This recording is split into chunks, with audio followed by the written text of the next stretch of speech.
नमस्कार दोस्तों, मैं आशा करती हूँ आप सभी ठीक होंगे और जहाँ भी होंगे मेरा वीडियो देखने में व्यस्त होंगे। मैं सही कह रहा हूँ ना? हाँ, मेरा ही वीडियो देख रहे होंगे ना आप लोग। गाइस, मुझे फिर से एक सपना दिखा। हाँ, पहले हम सोच रहा था नहीं बताऊंगा, पर अब हमें लगा कि नहीं बताना चाहिए। बताना जरूरी होती है ना, कोई बात अपने अंदर नहीं रखनी चाहिए। गाइस, वो सपना क्या था हम बताते हैं आपको। हम एक सपना देखे कि दो बुजुर्ग लोग हैं, एक महिला एक पुरुष। जो महिला है वो अपने पति को बोलती है कि हम एक बिटिया हमारे घर में नहीं है, हमें एक बिटिया चाहिए। तो बुजुर्ग अंकल बोलते हैं अब तो हमारा एज हो गया है, हम कुछ कर नहीं पाऊंगा। तो महिला बुजुर्ग बोलती है कोई नहीं, हम बाहर से ले लेता हूं। उन दोनों बुजुर्ग लोगों का दो बेटा भी था। का बहुत जवान था, काफी अच्छा था, शादी लायक था। उन दोनों बेटों से पूछा, दोनों बुजुर्गों ने पूछा कि उन दोनों बुजुर्गों ने पूछा बेटा आपको बहन चाहिए क्या?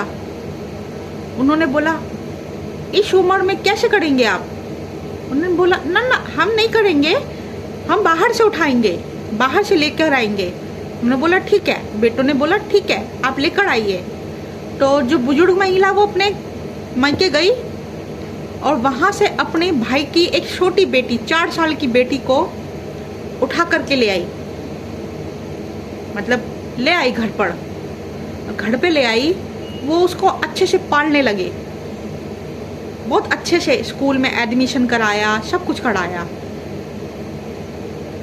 फिर एक दिन दोनों बुजुर्ग लोग सोचते हैं अब दो बेटे हैं, बेटी आ गई है, आपको एक बहू चाहिए, बहू भी होनी चाहिए घर के अंदर।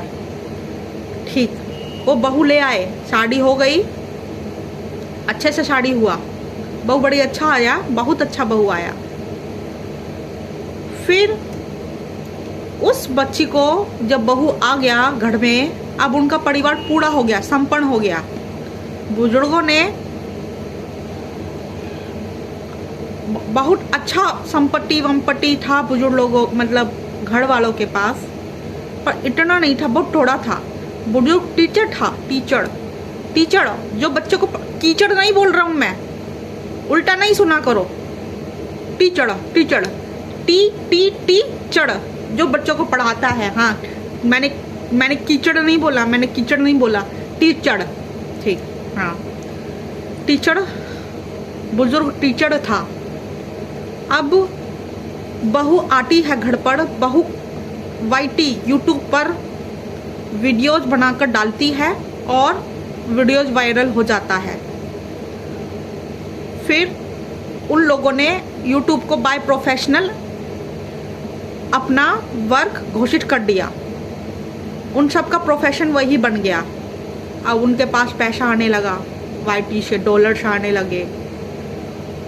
उन्होंने खरीद लिया एक फार्म हाउस, प्रॉपर्टी मतलब जमीन, प्रॉपर्टी, जमीन खरीद लिए, खूब सारा गाड़ी खरीद लिए और बहुत सारा जमीन खरीदा, कई जगह पर खरीदा। अब जो 4 साल की बच्ची थी ना, वो थोड़ी बड़ी हो गई। तो जो बुजुर्ग फीमेल औरत थी, बुजुर्ग फीमेल जो थी, उसने क्या किया, उसने उस छोटी 4 साल की बच्ची जो बड़ी हो गई है, उसने उसको जासूस बना दिया। उसको बोला देख मैं तेरे को लेकर आई हूँ, मैंने तुझको पाला है, मेरे पति ने तुझको पढ़ाया है, तो अब तुझे मेरा एक काम करना होगा। उस माइनर लड़की ने पूछा बुआ काम क्या है? उसने बोला तुझे अपनी भाभी की जासूसी करनी होगी।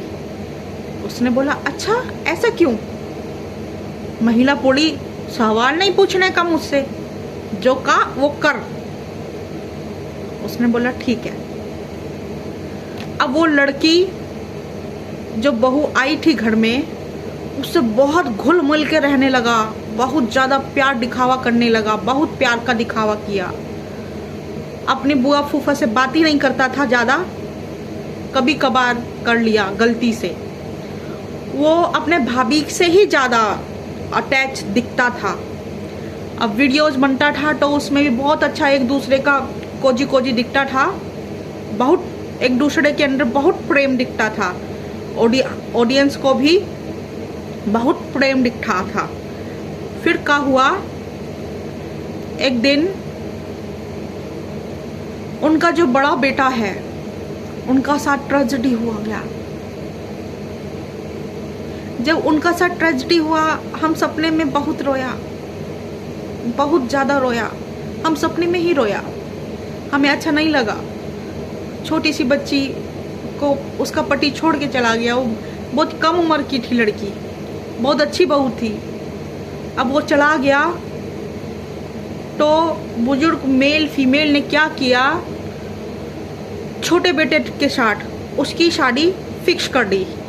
अब पूरा दुनिया ये सोचने लगा कि भाई कितना अच्छा पेरेंट्स लोग हैं, कितना अच्छे सोच के बुजुर्ग लोग हैं। उन्होंने आगे बढ़कर अपनी बहू को दोबारा हंसने खेलने का मौका दिया। अपने छोटे बेटे के साथ बहू की शादी करा दी। कराने के बाद क्या होता है कि तकरीबन 1-1.5 साल बाद, और मैं यहाँ पर ये बताना भूल गया, जो बड़ा बेटा गया था ना, उसकी 4 साल की बेटी हो, 4 महीने की बेटी को छोड़ के गया। वो उससे एक बेटी थी उसको, बड़े बेटे से। जो छोटा बेटा था बहुत प्रेम करता था, अपने भाई की बेटी को अपनी बेटी बना लिया, बन गई वो। फिर क्या हुआ,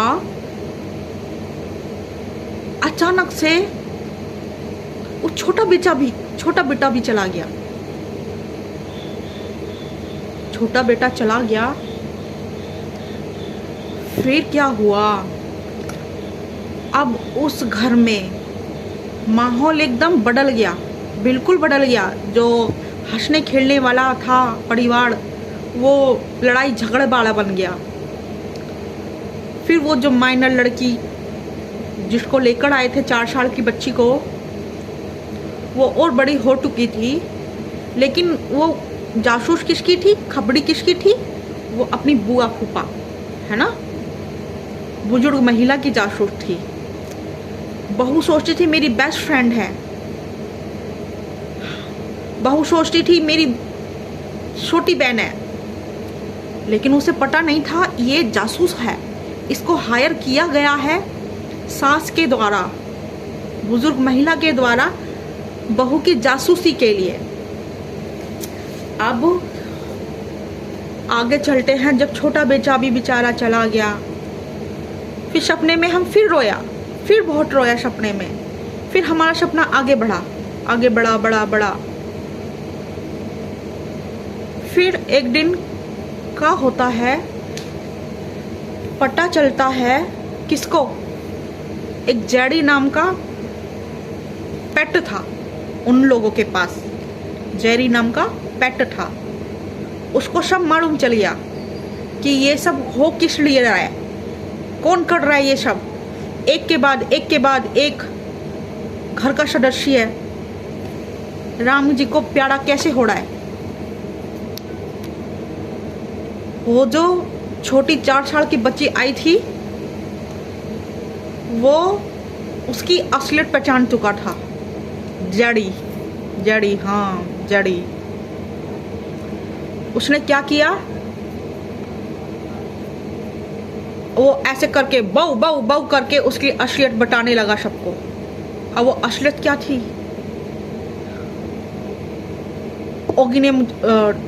जेडी ने मुझे बताया सपने में मैं समझ गई थी सपने में तो देखो कुछ भी हो सकता है ना। जब ओगी भाव भाव कर रहा था ना, मैं सब सुन रहा था, मुझे सब समझ आ भी रहा था। जड़ी बोल रहा था, जड़ी ये लड़की नहीं है, ये 4 साल की जिसको लेकर आए हैं माइनर, ये लड़की नहीं है, ये है इच्छाधारी नागिन। क्या है? इच्छाधारी नागिन। और इसी ने सबको डसा, दोनों भाइयों को डसा इसने। अब मेरे को तो सपने में समझ आ गया, लेकिन उन लोगों को कैसे हटा? वो तो उस सपने में नहीं थे, वो तो केवल सपनों के किरदार थे, वो नहीं समझ पाए। उस जहरीली नागिन ने, इच्छाधारी नागिन ने जरी को भी डस लिया। 2 बेटे राम को प्यारे कर रही है, अब जड़ी की बाड़ी भी, अब जड़ी भी चला गया, वो भी राम जी के पास चला गया। फिर जो गढ़ की बहू है उसे थोड़ा सा डाउट होता है कि जरूर कोई ना कोई चक्कर है। ये एक के बाद एक सब जा रहे हैं, सब राम जी को प्यारे हो रहे हैं। उसे डर लगने लगा, उसका डर जायज था। 2 छोटी बच्चियां हैं ना, उसके लिए बहुत डर गई वो बहुत डर गई। उसको लगा अगला नंबर मेरा है शायद। उसको भगवान जी ने, वो प्योर हार्ट थी, वो गुस्से वाली थी, बट उसका हार्ट बहुत प्योर था। उसे भगवान जी ने अंदर यहाँ पे एक इंक्लूशन दिया कि तू निकल ले यहाँ से। नहीं, उससे पहले उसको बहुत ज़्यादा टॉर्चर किया गया, बहुत ज़्यादा टॉर्चर किया गया। उसके घर वाले आते थे, उनका साथ अच्छा बिहेव नहीं करते थे। इन लॉर्ड्स वाले, वो बुजुर्ग आंटी बुजुर्ग लोग अच्छा बिहेव नहीं करते थे। और उसके दोस्त लोग आए, उनके साथ भी अच्छा बिहेव नहीं करते थे, नहीं किए। उसको बहू को ये बात बहुत बेकार लगता था। वो का बहुत रोई।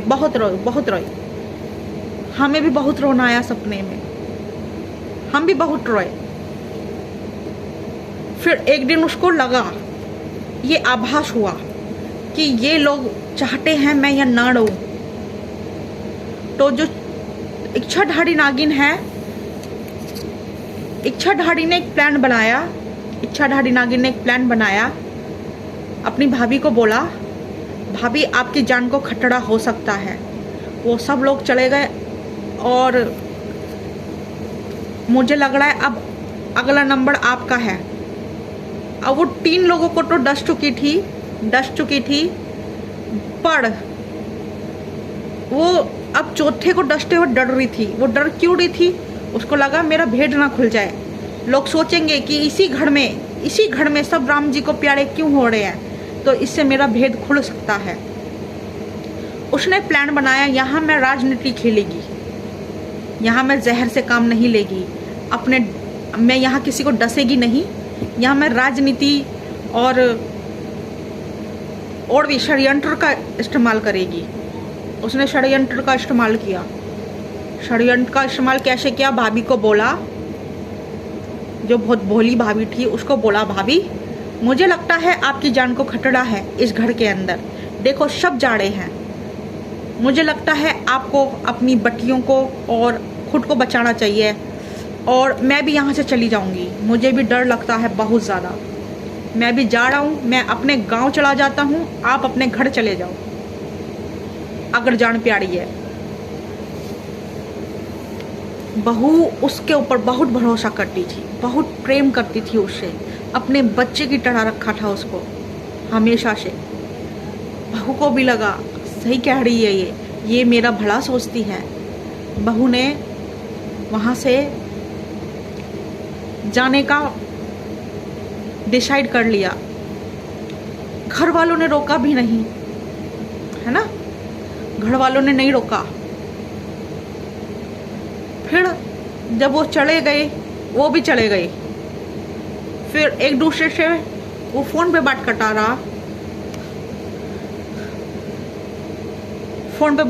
रहा और उसको बोला भाभी को, भाभी टेंशन नहीं लेने का, और मैं अब अपने घर रहूँगी, आप अपने घर रहो, वहाँ बहुत खतरा है, नहीं आने का, वापस नहीं आने का। उसने बोला ठीक। पर कुछ दिन बाद वो जहरीली नागिन, इच्छाधारी नागिन फिर आ गई और भाभी शॉक में रह गई कि अब क्या हुआ, तू वापस कैसे आ गई, तेरे को जान का खतरा नहीं है? उसने बोला नहीं भाभी, वो क्या है ना, फैमिली वालों ने डिसाइड किया है कि हम सब साथ रहेंगे। हम सब कौन? मतलब जो इच्छाधारी नागिन है ना, उसके पेरेंट्स भी आके रहेंगे इधर में, और जो फीमेल और मेल बुजुर्ग लोग हैं वो भी रहेंगे। अब भाभी भोली, भाभी अभी भी नहीं कुछ सोच रहा उसके बारे में कि ये मेरे साथ कुछ गलत कर सकता है या मेरे बारे में षड्यंत्र रच रहा है। उसको बाहर के लोग बोलने लगे कि बहू देख, ये जो भी हो रहा है ये इसी का कड़ा धड़ा है, ये नागिन है, इसी ने सबको डसा। वो फिर भी यकीन नहीं कर रही थी। लोगों ने बहुत सारे लोगों ने बोला उसको। लेकिन एक दिन ऐसा आया कि उसको यकीन हुआ। वो जो इच्छाधारी नागिन है उसके लिए बहुत जहर वाला बातें बोलने लगा, बहुत गलत बोलने लगा। भाभी अच्छा नहीं है, सबको मारता था, मुझे भी मारा, इसको भी मारा, उसको भी मारा, सबको मारा, सबको पीटता था। वो शौक कि इस लड़की से मैं इतना प्यार करती थी, इतना भरोसा करती थी, इसने मेरे साथ ऐसा किया। फिर क्या हुआ? फिर हुआ वो जो सबने देखा। उसका षड्यंत्र बाहर आया कि उसको उस घर में जो भी था वो उस बहू के दोस्त बन के उसने उसके सारे राज अपने अंडर भर लिए और फिर उसको वो ब्लैकमेल करने लगी, मैं सब बता दूंगी, सब बोल दूंगी। बहू यही सोचे जा रही थी कि भाई मैंने इसके साथ क्या बुरा किया, ये मेरे साथ ऐसा कर क्यों रही है। उसने बोला आपने कुछ नहीं किया मेरे साथ, आपने मेरे साथ बहुत भला किया, बट मेरी फितरत ये है, मैं हूँ एक इच्छाधारी नागिन, मैं बगैर डसे रह नहीं सकती। मैं हर उस इंसान को डसूंगी जो मुझे दूध पिलाएगा, जो मुझे पालेगा, जो मुझे भड़ के जिसने मुझे दूध पिलाया, मैं उसको डसूंगी। बहू सोचने लगी ये क्या बोल रही है, शायद मजाक कर रही है। फिर उसने अपने असली रूप में आई, इच्छाधारी नागिन बन के दिखाया, ऐसे ऐसे करके दिखाया, ऐसे ऐसे करके। फिर बहू को यकीन हुआ ये सच में इच्छाधारी नागिन है और इसने सबको डस लिया और अब ये मुझे डसने वाली है। उसने उसको बोला इस घर से दूर रहो, अब वापस नहीं आने का, आओगे तो डस लूंगी, ऐसे ऐसे करके।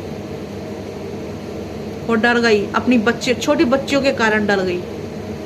बहुत रोटी, बहुत रोई, बहुत रोई, बहुत रोई। हम सपने में दूर से बोल रहे थे चुप हो जाओ, ऐसा कुछ नहीं होगा, ठीक हो जाएगा सब।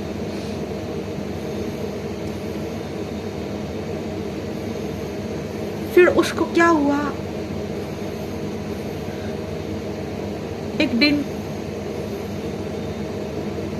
वो बहुत रोई और उसको डिप्रेशन का मरीज बना दिया उसने। जो भी था, जितना भी था, उस घर का धन संपत्ति, वो नागिन सब पे कब्जा करके बैठ गई। ऐसे कुंडली, ऐसे ऐसे कुंडली बना के बैठ गई। बट लोगों को तो सब पता था पहले से ही, वो भाग गए थे। लोग अब मूर्ख नहीं थे, हाँ बहुत समझदार थे लोग। सबने बोला बहू को, देख हमने तेरे को बोला था ना, तेरे को यही डस रही है, यही नागिन है, यही डायन है, यही चुड़ैल है। वो भावात्मक रूप से वो इमोशनली टूट गई, बिखर गई बिल्कुल। उसको शायद तब इतना दुख नहीं हुआ था जब उसके 2 जीवन साथी उसे छोड़कर गए। उसको तब बहुत दुख हुआ जब उसने एक छोटी बच्ची को पाला, दूध पिलाया और उसी ने उसको डस लिया, उसी नागिन ने डस लिया उसको, जिसको उसने दूध पिलाकर पाला। गाइस, फिर हमारी आंखें खुल गई। आंखें खुल के हम बहुत देर रोए कि ऐसी इमोशनल स्टोरी ना दिखाया करो भगवान जी, कुछ अच्छा दिखाया करो ना। हम बहुत उदास हुए, रोए भी, थोड़ा सा रोए। फिर हमने थैंक यू बोला भगवान जी को, भगवान जी थैंक यू, ये सपना था। लेकिन हमने YouTube चैनल खोला, हम वीडियोस देखने लगे, तो उसमें जो हम सपने में देखे वो उसमें सच में हो रहा था। हाँ, YouTube पे पूरा का पूरा शो चल रहा था पिछले 4 साल से। हमें पता नहीं था, हमें नहीं पता था हम असलियत देख रहे सपने में। हमने वीडियोस देखा, लोग भड़ भड़ के उसको बोल रहे, नागिन तूने डस लिया। अब पूरे सोशल मीडिया पे यही चल रहा है। हमें क्या पता था, हम जो सपने में देख रहे हैं वो 4 साल से शो चल रहा है, नागिन का शो। वो बलर्स चैनल पे आता था, बलर्स समझ गए होंगे ना, बलर्स है ना। हम पूरा मतलब पूरा क्लियर नहीं बोल सकता उस चैनल का नाम। बलर्स पे आता था एक शो नागिन, है ना, बट वो बंद हो गया इसी शो के चक्कर में। ये YT पे 4 साल से चल रहा था ये नागिन वाला शो, माइनर नागिन वाला। इस माइनर नागिन ने वो बलर्स चैनल का शो बंद करा दिया अपने चक्कर में, क्योंकि लोग यहाँ अगर सारे लोग इधर देख रहे थे, YouTube पर देख रहे थे सारा माइनर नागिन का शो, उसे कोई देख ही नहीं रहा था। चलो गाइस, अभी नमस्कार, सब्सक्राइब कर लो। जो हम सपने अपने में आता है हम बताते रहते हैं। हाँ, अब सब्सक्राइब नहीं करोगे तो हम अपना सपना कैसे बताएंगे आपको, आप कैसे सुनोगे हमारा सपना। हाँ, सब्सक्राइब कर लो और लाइक तो ज़रूर करना है ना। लाइक करोगे तभी तो बाकी के लोगों को समझ आएगा ना, ये सपना है, अच्छा सपना है, देखना है। Bye bye.